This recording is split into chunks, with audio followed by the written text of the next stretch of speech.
ওকে বল বাড়ি থেকে চলে যেতে। ইভা, মা তোমরা?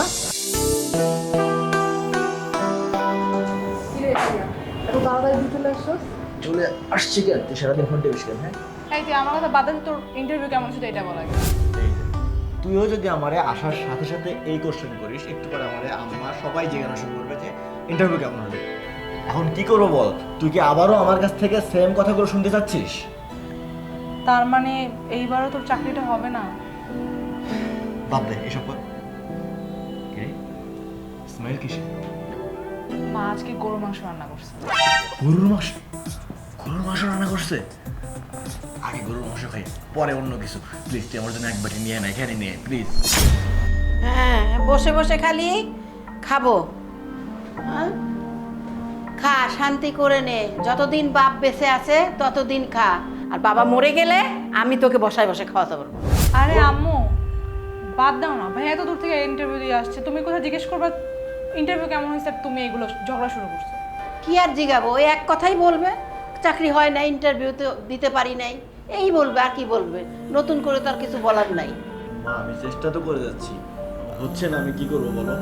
আমি তো আমার সর্বোচ্চটা দিয়ে চেষ্টা করে যাচ্ছি। প্রত্যেক দিনই একই কথা আমার শুনতে হয়, আমার এই ইন্টারভিউতে পাশ করি নাই, ইন্টারভিউ হয় নাই। আমি আর কত শুনবো? এগুলো শুনতে শুনতে শুনতে আমার কান ঝালাপালা হয়ে গেছে। ওকে বল বাড়ি থেকে চলে যেতে। ওকে আমি বসে বসে খাওয়াতে পারবো না। যা, বেরিয়ে যা বাসা থেকে। মাংস খাবে, কত শখ। ভাইয়া ভাইয়া করছিস কেন? তোকে সব বের করে দিব। সামান্য মাংস খাইতে চাইছি, এটাকে কেন্দ্র করে সে আমার কতগুলো কথা শোনালো।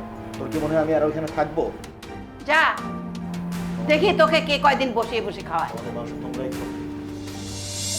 কি রে মা, এত রেস্টুরেন্ট থাকতে তুই এই রেস্টুরেন্টে নিয়ে আসলি কেন? আম্মু এই রেস্টুরেন্টে অনেক ভালো ভালো খাবার পাওয়া যায়, তুমি একটু বসো, এরপর তোমাকে বলতেছি। তাই নাকি? তা কি কি খাবার পাওয়া যায়? বার্গার, স্যান্ডউইচ, শর্মা, তুমি যেইটা যাবে সেটাই পাবে। এখানে খাবারের মানও খুব ভালো। আচ্ছা ঠিক আছে। আচ্ছা ওয়েটারকে ডাকো। এই ওয়েটার,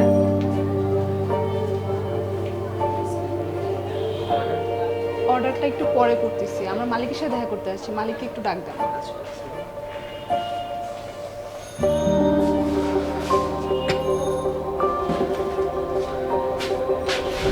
ইভা, মা তোমরা? বাবা তুই এখানে? তোমরা এখানকার খবর কিভাবে পাইলা? আমি জানতাম যে এটা তোর রেস্টুরেন্ট। মা এটা ভাইয়ের রেস্টুরেন্ট। তুই জানতি? হ্যাঁ মা, আমি জানতাম যে এটা ভাইয়ের রেস্টুরেন্ট, তোমাকে সারপ্রাইজ দেওয়ার জন্য নিয়ে আসছি। না আমি মা মা তুমি বসো, তুমি ভাইয়ের সাথে আগে কথা বলো। আমি আসলে সেদিন বাড়ি থেকে বের হওয়ার পর থেকে বাহিরে অনেক কাজ খুঁজছিলাম। এর আগে কত চাকরির ইন্টারভিউ দিছি, আমার একটাতেও চাকরি হচ্ছিল না।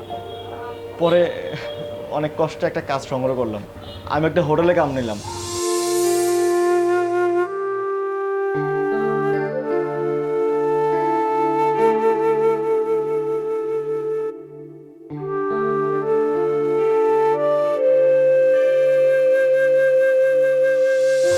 এরপরে হোটেলে কাজ করতে করতে নিজে একটা ভাতের দোকান দিলাম। সেই ভাতের দোকান থেকে আজকে আমি এই রেস্টুরেন্টের মালিক হয়ে গেছি। আমি অনেক পরিশ্রম করে, অনেক কষ্ট করে মা আমি এই জায়গায় আসছি। আর তোমরা মা আমার রেস্টুরেন্টে আসছো, তোমাদেরকে খাবার দেয়নি? আমি ওই দিন গরুর মাংস খাইতে না পাইরা আমি নিয়মিত মানুষের স্পেশাল খাবার হিসেবে গরুর মাংস খাওয়াইতেছি মা। মা আজকেও তোমরা কিন্তু আমার হোটেলের গরুর মাংস খাবা। ভাইয়া তুই যেদিন থেকে বাসা থেকে চলে গেছিস সেই থেকে আর আম্মু গরুর মাংস খায় না। বাবা রে, তুই যেদিন চলে আসলি ওই দিন থেকে আমি গরুর মাংস কেন আর কোনো মাংসই খাই না। কিভাবে বলবো? হ্যাঁ, আমার কষ্ট হয় না? আমি এই এত বড় ছেলেকে গালাগালি করি প্রত্যেক দিন। আমি তো মা, আমার কষ্ট হয় তো। আমি কষ্টটা বুকে চাপা রেখে তারপরে গালাগালি করি, তাহলে করি না। মার কাছে যদি কোনো সন্তান না থাকে তাহলে মার যে কি কষ্ট হয়। কিন্তু আজকে না আমার অনেক খুশি লাগতেছে, আমার ছেলে এরকম এত বড় একটা রেস্টুরেন্টের মালিক। আমি কল্পনাও করতে পারি নাই কোনোদিন। বাবা, বাবা রে, তুই আমাকে মাফ করে দে বাবা। তুই বাড়ি চল, আমার ভুল হয়ে গেছে বাবা, আর কোনোদিন আমি এইরকম ভুল করব না বাবা। আর সি মা, তুমি কি করতেছো এটা? তুমি আমার কাছে মাপ চাও কেন? এইসব করো না তো, আমার কাছে মাপ চাইতে হবে না। আর এইসব কান্নাকাটি থামাও এখন। শোনো, ওই বললো না বাড়ি যাওয়ার কথা, আমি আমি বাড়ি ফিরে যাবো মা, আমি বাড়ি ফিরে যাব। আর শোনো, আমরা সবাই মিলে এই রেস্টুরেন্টের গরুর মাংস একসাথে খাবো। আমার এই স্পেশাল খাবারটা আমি তোমারে খাওয়াতে চাই মা। ঠিক আছে বাবা। ঠিক আছে মা, তোমরা দাঁড়াও, আমি খাবারের ব্যবস্থা করতেছি মা।